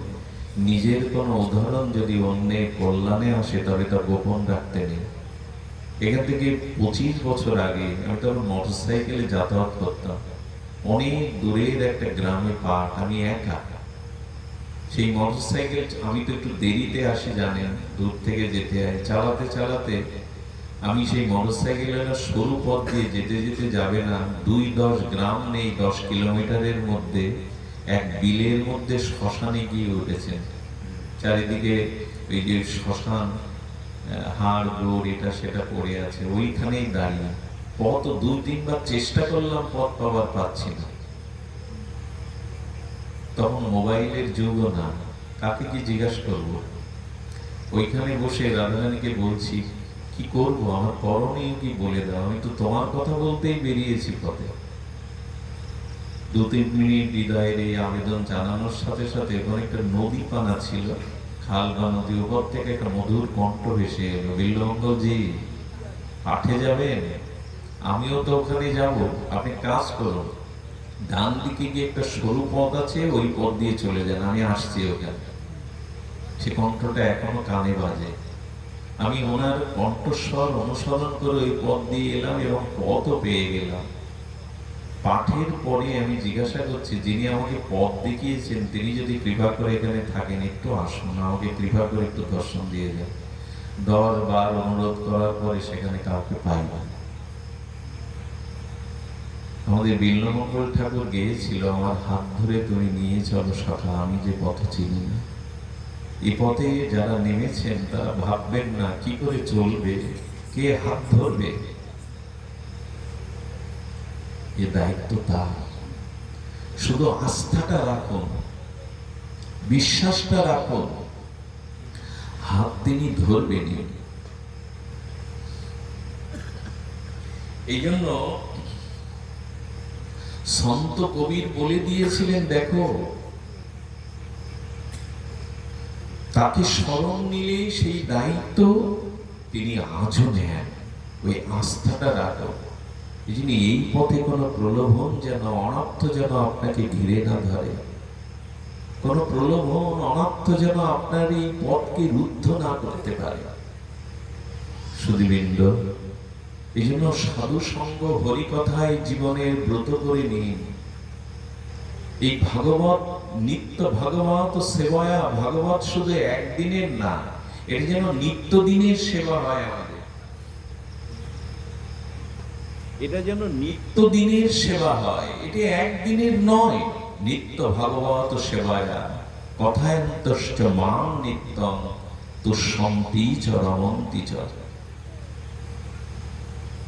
ভগবানের এই গুণগাথা মহৎ সঙ্গে যেন নিত্য ভাগ্য হয় আমাদের, নিত্য তার কথা শ্রবণ করা চাই, নিত্য তার এই অসমাদ্য রূপগুণ মাধুর্য আমাদের শ্রবণের মধ্যেই আনতে হবে। এটার মধ্যেই আমাদের প্রকৃত প্রেম ভক্তি কল্যাণ অত্যন্তিক শ্রেয় লুকায়। সুধীবৃন্দ,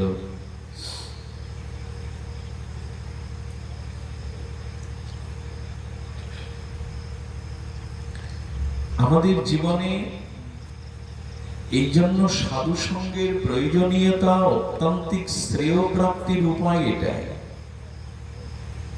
শ্রোতব্য কীর্তিতব্যশ্চ, সাধুমুখে হরিকথা শ্রবণ করো, শ্রী ভগবানের নাম জিহ্বায় অনবরত কীর্তন করতে থাকো।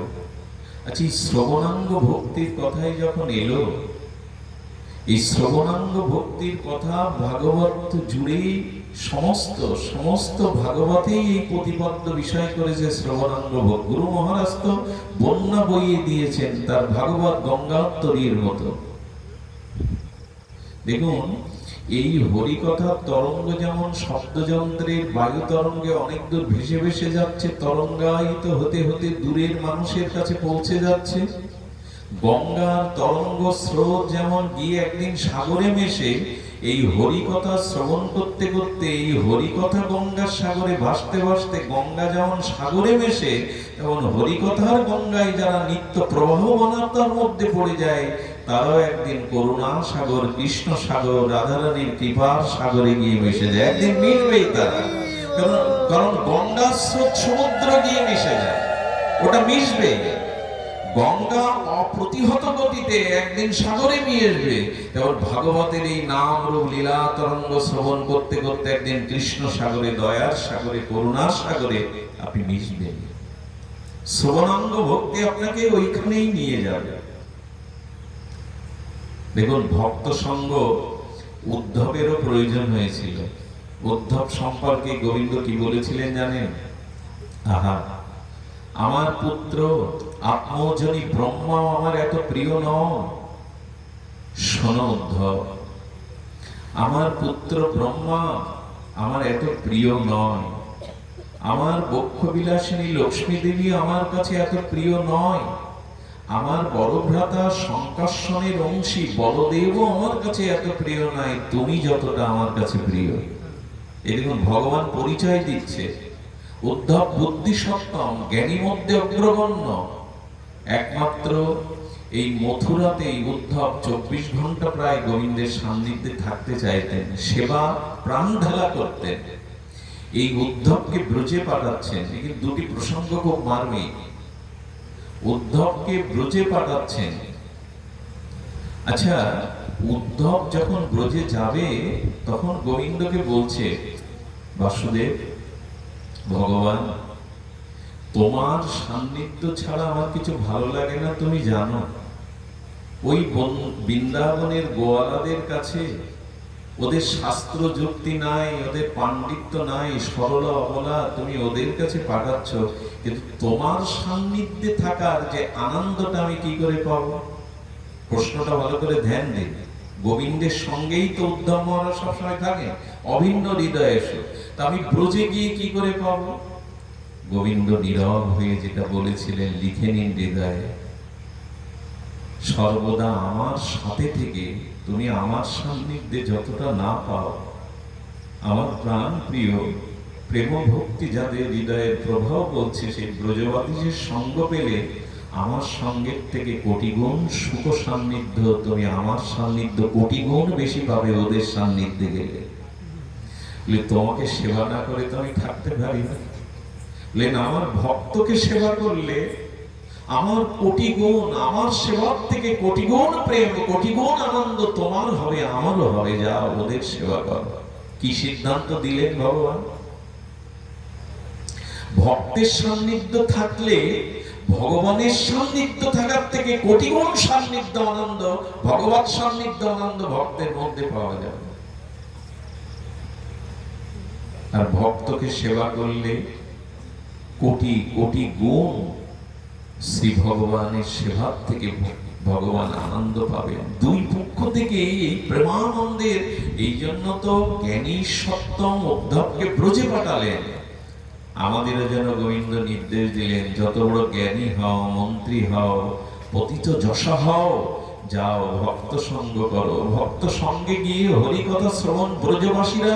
আচ্ছা, উদ্ধবকে কি বলে দিলেন জানেন? এই কথাগুলি খুব মার্মিক সংকেত। উদ্ধবকে বলে দিলেন, উদ্ধব ব্রজ সুন্দরীদের কাছে গিয়ে বলবে না যে আমি বলছি, তাহলে ওরা কান দেবে না। বলে কৃষ্ণ বলেছে। আমার কথা না বললে তোমার কথার দিকে ওরা কান দেবে না। দেখুন, ব্রজবাসীরা শিক্ষা দিচ্ছে, শুনতেই যদি হয় আমাদের প্রাণবধূর কথা শোনো, শ্রী গোবিন্দের অসামর্থ মাধুর্য নাম রূপ লীলা শোনো। আমি আপনাদের অনুরোধ করি, বিশেষ করে অনুরোধ করব কি, আপনাদের কাছে আমারও শেখার আছে। শেখার হলে এই শ্যামনগর বা এই অঞ্চলটা শ্রবণাঙ্গ ভক্তির দিকে অনেক এগিয়ে। আপনারা শ্রবণে আপনাদের যে ব্যাকুলতা, এটা অনেকখানি পাওয়া যায় না। শ্রবণ হরিকথাতে শ্রবণ রুচি যাদের এসেছে, আর চিন্তা নেই, পেছন ফিরে তাদের আর তাকাতে হবে না। শ্রবণাঙ্গ ভক্তির একটা দৃষ্টান্ত দিই, খুব অভিনব দৃষ্টান্ত। শুনলে আপনার মন চাইবে কবে আমার এমন দশা হবে, কবে আমার এমন দশা হবে। আপনাদের মনে পড়ে ব্রজের গোপীরা, ওরা নবনীত ঘি মাখন বিকিকিনি করবার জন্য মথুরায় আসতো ব্রজ থেকে। আমার ছোটবেলায় একটা মাথায় কূট বুদ্ধি তো যুক্তি আসতে, এরা বিকিকিনি করতে যেত কেন? ঘি ননি নবনীত কেন জানেন?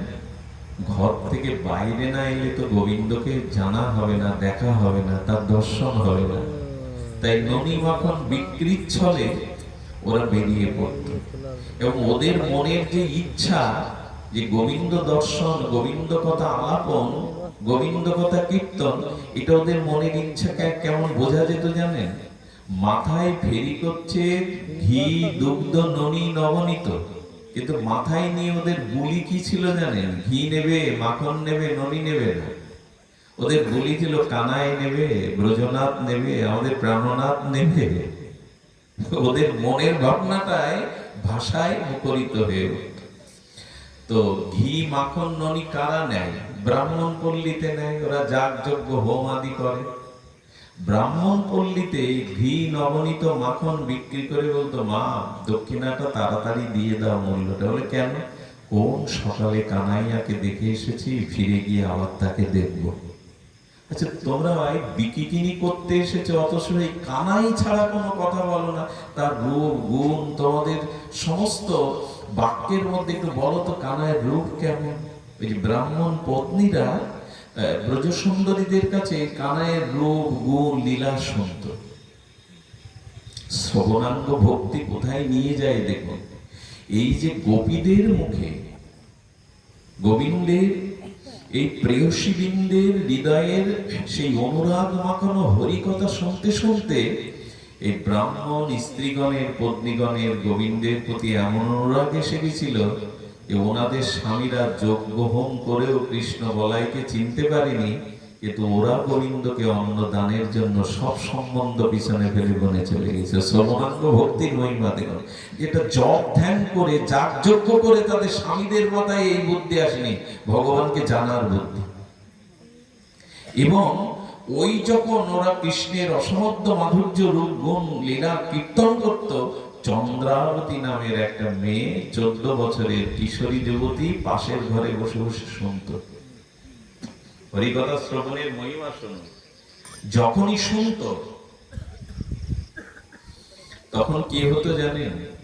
শ্রীকৃষ্ণের ওই যে রূপবর্ণনা, পীতবরণ, ময়ূর পিচ্ছধারী, মুরলীধারী, ত্রিভঙ্গ ঠাম, শ্যামল বরণ, তার এই অপরূপ রূপ, তার ব্রজের লীলা, এইটা শুনতে শুনতে ওই কিশোরী 14 বছরের কিশোরী মনির, কিশোরী যুবতী সুন্দরীর মনে কৃষ্ণের প্রতি পূর্বারাগ জন্মালো, অনুরাগ জন্মালো।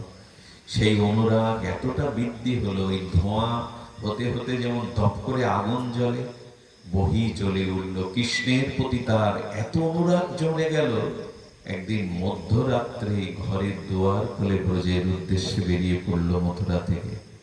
দেখুন কৃষ্ণ কথা সাধু মুখে, মরমীর মুখে শ্রবণে তার গতি কি হয়, প্রাপ্তি হয় কি শ্রবণে। বেরিয়ে পড়লো, পথ চেনে না। ওই যে বললাম বিল্বমঙ্গল ঠাকুরও অন্ধ, ব্রজে যাবে কি করে?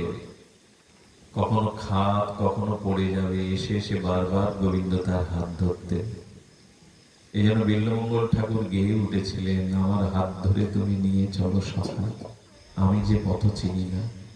এ পথে যদি ওঠেন তবে হাত তিনি ধরবেন, চিনিয়েই নিয়ে যাবেন। সুধীজন চন্দ্রাবতী যেতে যেতে যেতে যেতে মথুরা থেকে ভোর হয়ে এলো। প্রভাতে সূর্যের পূর্বারাগের জ্যোতি প্রকাশের সাথে সাথে ব্রজে কি দেখলো জানেন? চন্দ্রাবতী এলো, আর কিছুক্ষণ আগে অক্ষরে রথে করে গোবিন্দ বিদায় নিল। যার জন্য ঘর ছেড়ে মধ্যরাত্রে যুবতী কিশোরী মণি বেরিয়ে পড়েছে, তিনি চলে গেলেন। আছাড় খেয়ে পড়ে বলল, আমার ভাগ্যে তোমার দর্শন নাই, তোমার সেবা নাই, আমার শুরু তোমার শেষ হলো আজ। ব্রজ থেকে চলে গেলে ব্রজ না, কিন্তু হঠাৎ করে মনে হলো তিনিই তো আমাকে ঘর ছাড়া করে এই অনুরাগ দিয়ে এনেছেন, নিশ্চয়ই কোনো কারণ আছে। কারণটা কি দেখলো জানেন? দেখল সুকোষারি চোখ বন্ধ করে ঝরঝর করে গীত গান সুর ভুলে ওরা কাঁদছে। গোবিন্দ তোমার বিরহে সুখসারী গান ভুলে গিয়ে কাঁদছে। হরিকথা শ্রবণে এত প্রীতি এসে গেছে গোবিন্দের প্রতি। গাভীগুলোর দিকে তাকিয়ে দেখে, গাভীগুলো যে তৃণ লতা পাতা মুখে দিয়েছিল ওগুলো আর গিলছে না, ওদের দুপাশ দিয়ে সেটি পড়ে যাচ্ছে। যে বাছুরগুলো মায়ের বাটে দুগ্ধ পান করছিল, কৃষ্ণ বিরহে ওদের দুগ্ধটা গালে যাচ্ছে না, গাল শিবে পড়ে যাচ্ছে। এরপরে কি তাকালো জানেন? ব্রজ সুন্দরী গোপীগণ সেই যে ধুলায় ধূসরিত হয়ে পড়ে আছে, কেউ মূর্ছিত হয়ে আছে, কারোবার সমস্ত বুকের কাপড় ভেজে গেছে ক্রন্দনে, কেউ বা ধুলায় লুটিয়ে পড়ে আছে। আর একটু এগিয়ে গিয়ে দেখে নন্দমা, এই নন্দ বাবা পাথরের পিলারের মতো নিস্তব্ধ দাঁড়িয়ে, চোখের জল পড়ছে। যশোদামা ভূমিতে লুটিয়ে পড়ে আছে। দেখুন ভগবানের পথে যারা যায় এদের করণীয় কি, এই বুদ্ধিটা ভগবান দিয়ে দেয়। বলেন, বুঝেছি তুমি চলে গেলে আর আমাকে ব্রজে আনলে এই জন্য যে তোমার ভক্ত সঙ্গ, ভক্ত সেবা না করলে তোমাকে পাওয়ার না পাওয়ার সমান। তুমি আমাকে এনেছো এদের সেবার জন্য, এই সুযোগ দেওয়ার জন্য। এই জন্য এই পথে যারা আসেন, ভক্তি পথে যারা আসেন, তারা সব অবস্থার মধ্যেই ভগবানের একটা কৃপা অনুভব করতে পারবে। চরম বিপদেও মনে হবে এটা তোমার কৃপা, এটা তোমার করুণা, এর মধ্যে কোনো মঙ্গল নিহিত আছে। এই জন্য ভক্তরা ভেঙে পড়ে না, ভক্তরা শেষ হয়ে যায় না। সব পরিস্থিতির মধ্যেও ভগবানের করুণা কৃপা অনুভূতি তাদের। আচ্ছা, ভজন করলে বিপদ আসবে না, রোগ শোক আসবে না, দুঃখ কষ্ট আসবে না, এরকম না, আসবে, কিন্তু সেগুলোও কৃপা মনে হবে, করুণা মনে হবে। এটি ভজনের মহিমা। কেউ কখনো ভাববেন না যে ভক্তি পথে এলে বিপদ আসবে না, রোগ শোক আসবে না, কলঙ্ক আসবে না, আরো বেশি আসবে। কারণ কি জানেন? লোহাকে পরীক্ষা করা হয় না, সোনাকেই খাঁটি করার জন্য বারবার পোড়ানো হয়। সোনা হতে চাইলে তাকে খাঁটি করার জন্য পড়ানো হয়। রোগ শোক বিপদ এগুলি দরকার বলেই ভগবান দেন, যাতে ভক্তি বৃদ্ধি পায়, ভোগের দিকে দৃষ্টি না যায়। এই এই প্রজ্ঞাটা, এই করুণাটা ভজন না করলে হয় না, সাধু সঙ্গ না করলে এটি হয় না। বিপদকেও করুণার আশীর্বাদ মনে করে নেয়, বিপদকেও সম্পদ রূপে গ্রহণ করে নেয়। সুধীবৃন্দ, চন্দ্রা কি করেছিল জানেন? 100 বছর ব্রজেই সেবা করেছিল। খুব মার্মিক লীলাটা আমার খুব হৃদয় স্পর্শ করে। 100 বছর পর মনে পড়ে বৃন্দাবন এবং কুরুক্ষেত্রে ব্রজ এবং দ্বারকা মিলন হয়েছিল। সূর্যগ্রহণে কুরুক্ষেত্রে গোবিন্দ এলেন, দ্বারকাবাসী এলেন, বৃন্দাবনবাসী এলেন। কৃষ্ণ প্রথমে গিয়েছিলেন যশোদা মায়ের কাছে, যে তাবুতে মা যশোদা, নন্দ বাবা, ব্রজবাসীরা আছে, এসে মায়ের কোলে লুটিয়ে পড়লেন। শ্রীকৃষ্ণ মায়ের, যশোমতী মায়ের কোলে দিকে বৃদ্ধ বয়সে এই যশোমতী মায়ের স্তন থেকে দুগ্ধ খরিত হয়ে বুক ভিজে গেল। দেখুন, মায়েদের অধিকার মঞ্জুরি স্বরূপে কেন জানেন? পুরুষরা মঞ্জুরি স্বরূপ নিতে পারবে না বলো না, মঞ্জুরি স্বরূপটা মায়েদের কেন জানেন? মানে নারী রূপ নিলেন কেন জানেন কবিরারা? পৃথিবীতে হৃদয়ের যে স্নেহ মমতা, এই আকারটা কেউ দেখাতে পারে না। হৃদয়ের যে মমতা, হৃদয়ের যে প্রীতি, স্নেহ, মমতা, এইটা কোনো পুরুষ বাইরে রূপ দিয়ে দেখাতে পারে না। মমতাটা কেমন, প্রীতিটা কেমন, মায়েরা পারে। প্রীতি, মমতা, এর রূপ কেমন, এটা কোনো পুরুষ দিতে পারবে না, মায়েরা পারে। কেন জানেন? সন্তানের জন্য মায়ের বুকে রক্ত দুধ হয়ে বাইরে আসে, এটা পুরুষের আসে না। মায়ের হৃদয়ে ওই যে স্নেহ, করুণাটা দুগ্ধ হয়ে প্রকাশ হয়, এটা কোনো পুরুষের দ্বারা সম্ভব না। এই জন্য ভজন করতে গেলে প্রকৃতি হতে হয়। মঞ্জুরি স্বরূপ কেন? নারী না হলে সেবা হয় না, নারীত্বই সেবিত্ব। আমাদের মঞ্জুরি ভজনে এই জন্য এই দিব্য মঞ্জুরি স্বরূপ। হ্যাঁ, বলেন রাধারানী কেন নারী মূর্তি নিলেন, কিশোরী মূর্তি নিলেন? নারীত্বই সেবিত্ব। পুরুষের একটা অভিমান থাকে, আমি পুরুষ, আমি সেবা নিতে এসেছি, দিতে নয়। এই জন্য মঞ্জুরি স্বরূপে আমাদের গুরু মহারাজরা সেবা দিয়ে দেয়। সেবা মঞ্জুরি স্বরূপে ছাড়া হয় না। দেখবেন বাড়িতে কালী পুজো, উপবাস কিন্তু বাবারা নেই, মা আছে। ওই মা সবকিছুই প্রস্তুত করে উপবাস থেকে সারা রাত ওখানে বসে উনি জাগেন, কর্তা বাড়িতে ঘুমান। এই সেবা ভাবনাটা মায়েদের ছাড়া হয়? এই জন্য পুরুষ দেহে ব্রজের ভজন হয় না। এই ভজনটা পাওয়া এই জন্য দরকার যে এই নিবেদন ধরো, সখীর অনুগত করো। সখীর অনুগত হতে গেলে না সখী রূপ চায়। এক্ষেত্রে একটা লীলা না লোভ সামলাতে পারছি না, লীলাটা পরে বলছি। চন্দ্রাবতীর কথা শুনুন। মা যশোদাকে পেয়ে, গোপাল মায়ের স্নেহ পেয়ে প্রশ্ন করে উঠেছে, মা চন্দ্রা কোথায়? যশোদা বললে, চন্দ্রাকে তুই তো দেখিসনি, যেদিন তুই বিদায় নিলি সেদিনই তো চন্দ্রা ব্রজে এলো, চন্দ্রাকে তুই চিনিস? 100 বছর ধরে সে যেমন আমার প্রতীক্ষা করছে, আমিও তার প্রতীক্ষায় আছি, মা বলো চন্দ্রা কোথায়? ভগবান তার চোখে সজল হয়ে উঠেছে, বলো চন্দ্রা কোথায়? বলে বাইরে গেছে। গোবিন্দ বাইরে এসে দেখে চন্দ্রা অঞ্জলি করে, পুষ্প ফুল নিয়ে আসছে। তার ধ্যানের এই প্রিয় পরমকে দেখেই চিনতে পেরেছে। চন্দ্রা ছুটে এসে ফুলগুলি গোবিন্দের রাতুল চরণে দিয়ে সেই যে মাথা রাখলো, আর চন্দ্রাকে পাওয়া গেল না।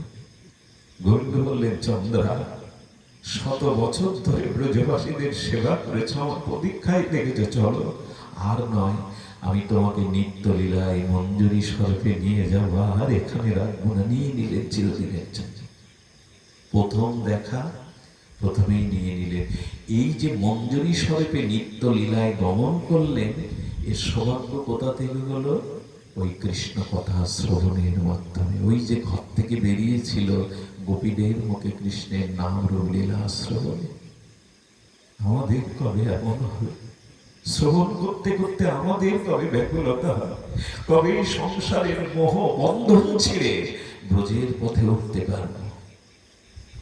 এই মঞ্জুরি ভাব সাধনাটা বড় ভাগ্য ফলে পাওয়া যায়, ব্রজ আশ্রিত জনে বড় ভাগ্য ফলে পাওয়া যায়। মনে পড়ে শ্রীনিবাস আচার্য প্রভু 3 দিন উনি ওনার সমাধি ভঙ্গ, 3 দিন ধ্যানের মধ্যে ডুবে আছেন। কোথায় হারিয়ে গেছেন কেউ জানে না, পরিবার পরিজন চিন্তিত। তবে কি আচার্য দেব এই জগতে আর নাই। নাকে তুলা ধরছে, দেখছেন এখানের কোনো সাড়া নাই। সে যখন কান্নাকাটি পড়ে গেল, কি হবে এই চিন্তায় মগ্ন, এলেন শ্রীনিবাস আচার্য প্রভুর অন্যতম শিষ্য রামচন্দ্র কবিরাজ। রামচন্দ্র কবিরাজ বললেন, না তোমরা ভেবো না, আমি দেখছি গুরু মহারাজ কোথায়। উনিও ধ্যানে বসলেন মঞ্জুরি স্বরূপে। মঞ্জুরি স্বরূপে ধ্যানে কি দেখলেন জানেন? ওনারই আচার্য শ্রীবাস আচার্য প্রভু মহাপ্রভু দ্বিতীয় আবেশকাল এবার কি করেছেন জানেন? উনি যমুনাতে 3 দিন ধরে একটা জিনিস খুঁজে বেড়াচ্ছেন, ওই মঞ্জুরি স্বরূপে, দেহ কিন্তু এখানে। কি খুঁজছেন জানেন? রাধারানী সখীদের নিয়ে জল কেলি করতে গিয়ে নাকের নুপুরটা রাধারানীর হারিয়ে গেছে যমুনায়। রাধারানীর আজ্ঞাতে রূপমঞ্জরি মঞ্জরিগণই ওই নাকের নখটাই খুঁজে বেড়াচ্ছে। আর এখানে শ্রীবাস আচার্য মঞ্জুরি স্বরূপে উনিও ওই নখটা খুঁজে বেড়াচ্ছেন 3 দিন ধরে। এখানে শুধু দেহটা পড়ে আছে। মঞ্জুরি স্বরূপে কি করে বোঝায় বলুন তো? বোঝাটাও কঠিন, বোঝানোও তো আরো কঠিন। আচ্ছা, আপনি এখানে বসে আছেন, আপনি এখন বাড়ি ফিরে যেতে পারেন না মনে মনে? আপনার ঘরটাতে আপনার প্রিয়জনকে, যে ছেলেটাকে রেখে এসেছেন, বাচ্চাটাকে, এখান থেকে কিন্তু ওখান থেকে দেখে আসে। এই শরীরটা কে যায় বাড়িতে? মানব শরীর। স্বপ্নের মধ্যেও আমরা ঘুরে বেড়াই না, ওই শরীরটা কোন শরীর? আমি তো বিছানায় ঘুমিয়ে আছি। শরীর একটা না। এই জন্য গুরুদেব একাদশ ভাবে এই রাগ ভক্তি দিয়ে দেয়, ব্রজ ভক্তি দিয়ে দেয়, রাধারানীর কিঙ্করী স্বরূপ দিয়ে। এতে যদি কারো আবেশ আসে, এই দেখুন রামচন্দ্র কবিরাজ মঞ্জুরি স্বরূপে বৃন্দাবনে যমুনায় গিয়ে গুরুদেবকে বলছেন, গুরুদেব আজ্ঞা হলে আমিও নখটা খুঁজি। 2 জন মঞ্জুরি স্বরূপে নখ খুঁজতে যমুনায়। খুঁজতে খুঁজতে রামচন্দ্র কবিরাজ মঞ্জুরি স্বরূপে নখটা একটা পদ্ম পাতার উপরে আর একটা পাতা ঢাকা ছিল, নখটা পেয়ে গেছে।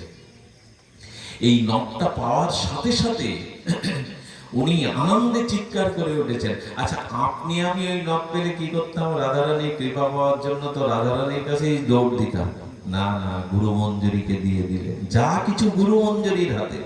গুরু মঞ্জুরি রূপমঞ্জুরিকে, রূপমঞ্জুরি রাধারানীর হাতে যখন দিয়ে দিলেন, করুণাময়ী প্রেমময়ী এত সন্তুষ্ট হয়ে বললেন, এই নখ কে খুঁজে ফেলো? তাকে ডাকো, সখীকে ডাকো। মঞ্জুরি স্বরূপে দাঁড়িয়েছে রামচন্দ্র কবিরাজ মঞ্জুরি স্বরূপে, আর শ্রীনিবাস আচার্য মঞ্জুরি স্বরূপে। রাধারানী কি করলেন জানেন? বললেন, ওকে ডেকে দাও।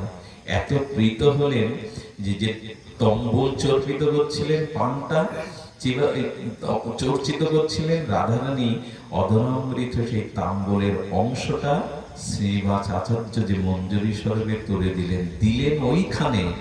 আর এইখানে বসেছিলেন ঘরের মধ্যে, শ্রীনিবাস আচার্য ওনার হাতে এসে পড়লো সেটি। এটা ভাববেন না সিনেমার গল্প কাহিনী, কল্পনা, এটাই বাস্তব। ওই অধরামৃতের তাম্বলের অধরামৃত পুরো ঘরের মধ্যে দিব্য চিন্ময় গন্ধ ভরে গেল। আরে এত দিব্য গন্ধ তো কখনো নাসিকায় আমরা পাইনি। আমোদিত হয়ে গেল, ভক্তিতে তাদের আবেশ এসে গেল। শ্রীনিবাস আচার্য তার প্রিয় শিষ্য রামচন্দ্র কবিরাজকে একটু দিলেন, অন্যদেরও দিলেন। শ্রবণ করতে করতে যদি এই লোক জাগে, কবে আমিও মঞ্জুরি স্বরূপে যুগলের সেবা করব, কবে আমিও সেই বিলাসকুঞ্জে গিয়ে দাঁড়িয়ে দাঁড়িয়ে বিজন করব, মালতীর মালা গেতে পরাবো, কবে তাম্বুল অধরে তুলে দিব, কবে আমার এই রূপ ভাবনা আসবে। আর এই রূপ ভাবনা সৃষ্টি হতে গেলে, এই রতি আসতে গেলে আপনাকে ব্রজ রাগ অনুরাগ প্রীতিময় সাধু সঙ্গে এরূপ লীলা কথা শ্রবণ কীর্তন করতে হবে। তবে যদি চিত্ত ওখানে লেগে যায়, তবে যদি চিত্তের আবেশ ওখানে এসে যায়। আপনারাও এই ব্রজের রাগ ভক্তির কথা শ্রবণ করবেন। এই রাগ ভক্তি বড় বিরাল। সুরদাস জন্মন্ধ কুটিরে বসে বসে প্রিয়া প্রিয়তমের শ্যাম শ্যামার এই সমদূর। আমার দাদাজি এমন কি সঙ্গীত করছিলেন। সঙ্গীতে ভগবান খুব বশ হন। সঙ্গীত এমন একটা সাধনা, এটি ভগবানকে বশ করা। ওই যে নাগিনী বাঁশি বাজালে কি হয়, সাপ চালা থেকে উঠে দুলতে থাকে।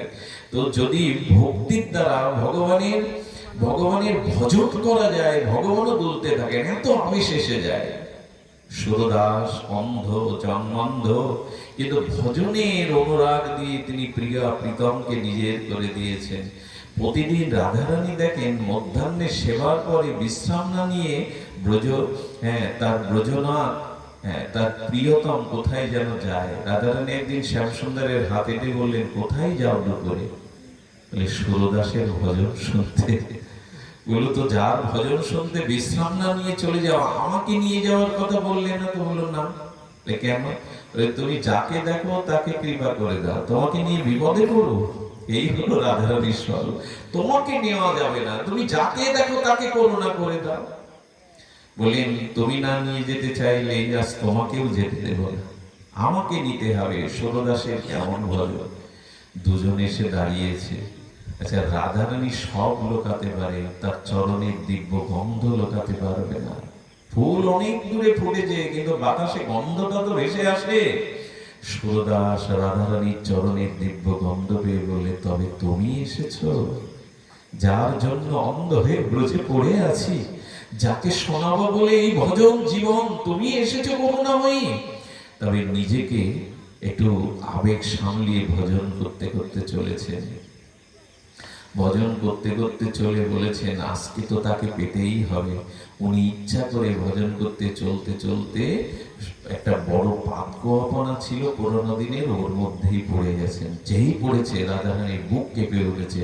শ্যামসুন্দর বলছে, তাড়াতাড়ি চলো, তাড়াতাড়ি।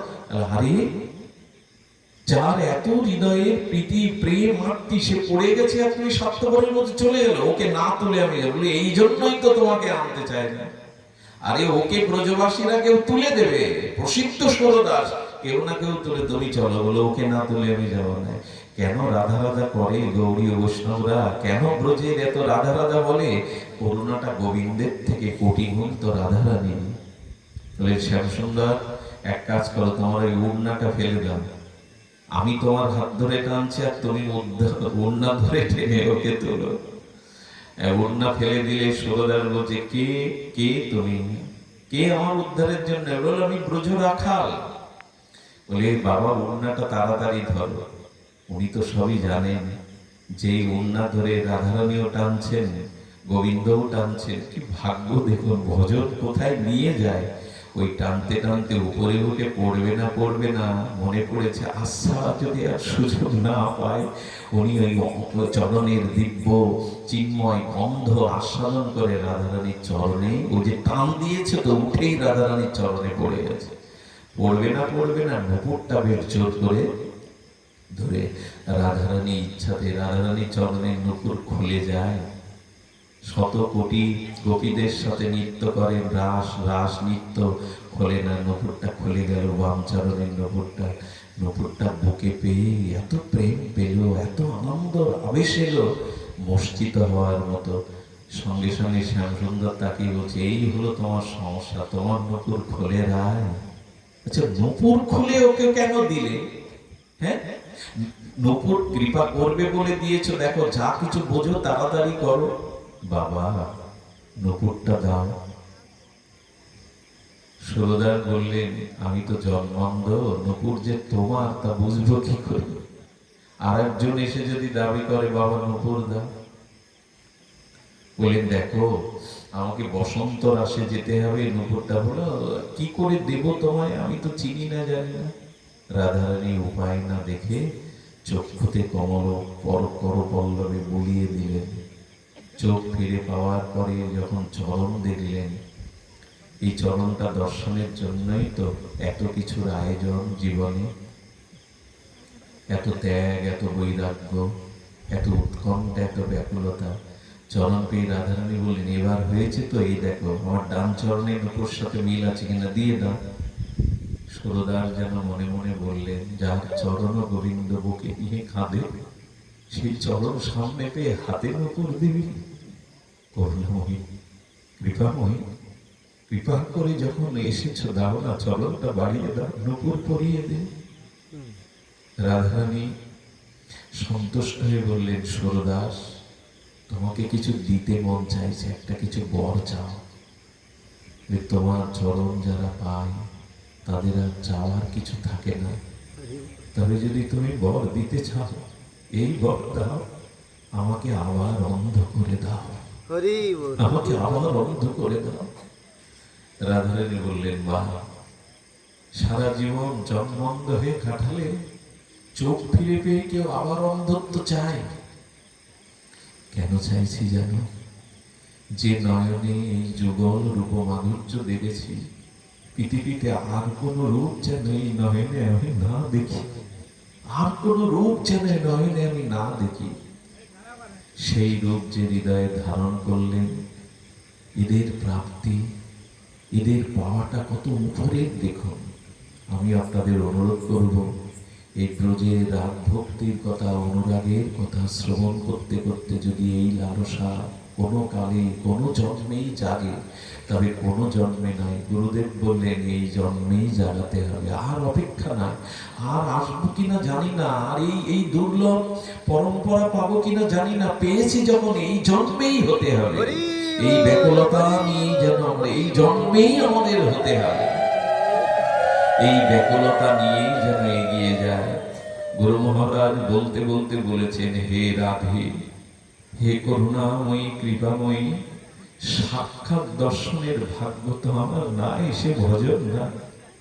তাই হে প্রাণেশ্বরী, পারলে স্বপ্নতে একটু দেখা দিয়ে, প্রাণ দেখো, স্বপ্নতেও একটু দেখা দিয়ে, যেন স্বপ্নতেও তোমার চরণ দক্ষিণা দর্শন করে এই জীবন ধন্য করতে পারি।